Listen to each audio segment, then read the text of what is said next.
Hello students, welcome to SST class. Today we are going to learn a new chapter from history.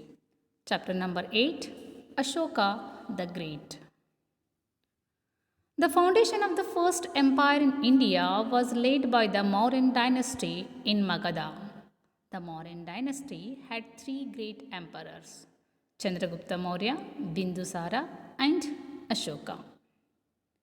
Chandragupta Maurya laid the foundation of India's first empire in Magadha in 321 BCE.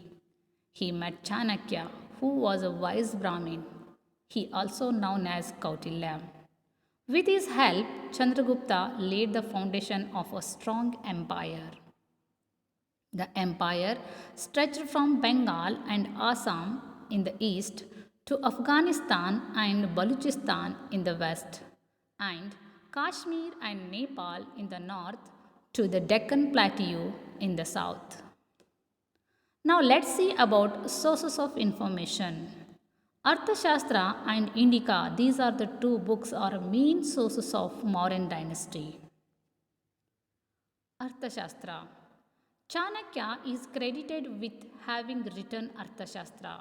It is an account of Mauryan administration. It discusses theories and principles of governing a state. It is prescribes solutions to the problems associated with governing an empire. Several of suggestions are still relevant in the modern world. Indica. Megasthenes was a Greek historian who came to India as an ambassador of Seleucus Nicator. He lived in the court of Chandragupta Maurya for about 5 years. Megasthenes has written an account of India and also that of Chandragupta's region in his book entitled Indica. He tried to write about India's geography, government, religion, and society.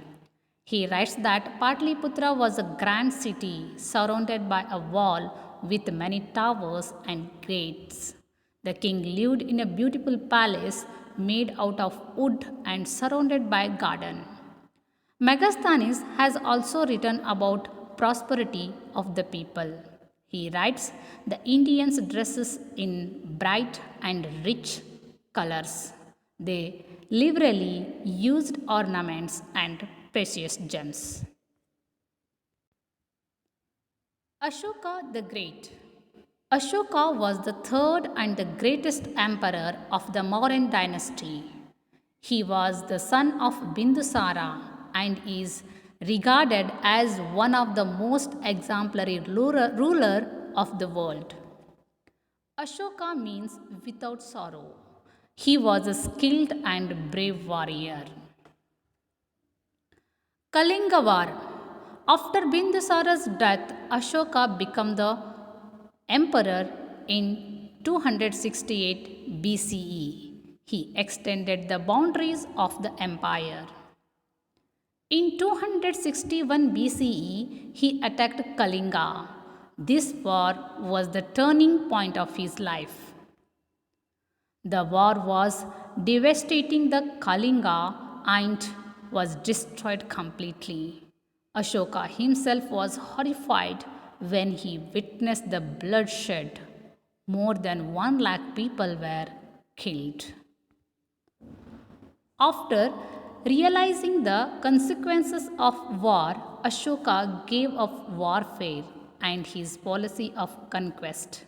He embraced Buddhism and swore he would rule and conquer by Dhamma, the Prakritic word for Dharma. Ashoka's Dhamma. Ashoka became an ardent follower and propagator of Buddha's teaching. He built many stupas and viharas.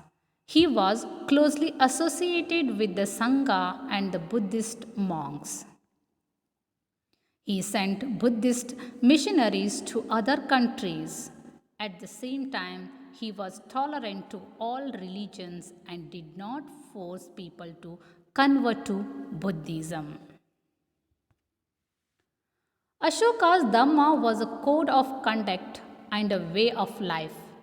He used all his power and resources to spread the Buddha's teachings. He wanted to rule his empire by Dhamma. He told his officials to be kind and tolerant towards the people. Ahimsa is an important feature of Ashoka's Dhamma. Hunting was discouraged and vegetarianism was encouraged.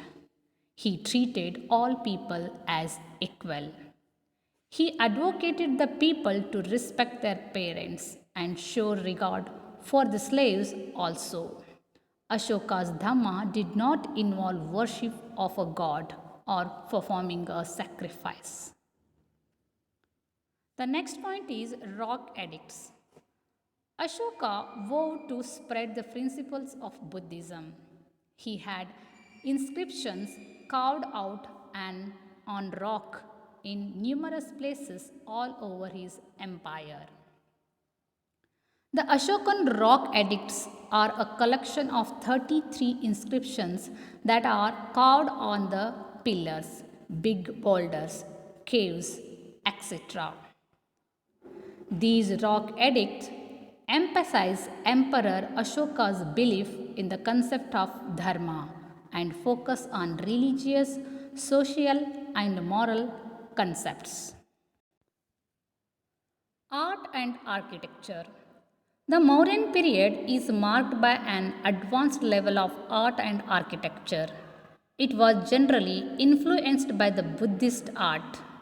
The Ashokan pillars, numerous stupas, sculptures, and cave residences are examples of art and architecture. The tall Ashokan pillars were made out of a single stone, which was cut, shaped, and polished. One such pillar was erected at Sarnath in Uttar Pradesh. The top portion of this pillar, called the lion capital, has 4 lions standing back to back. It is now the national symbol of India.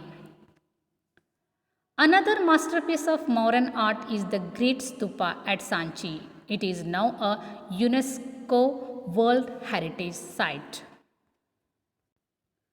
Ruling the empire.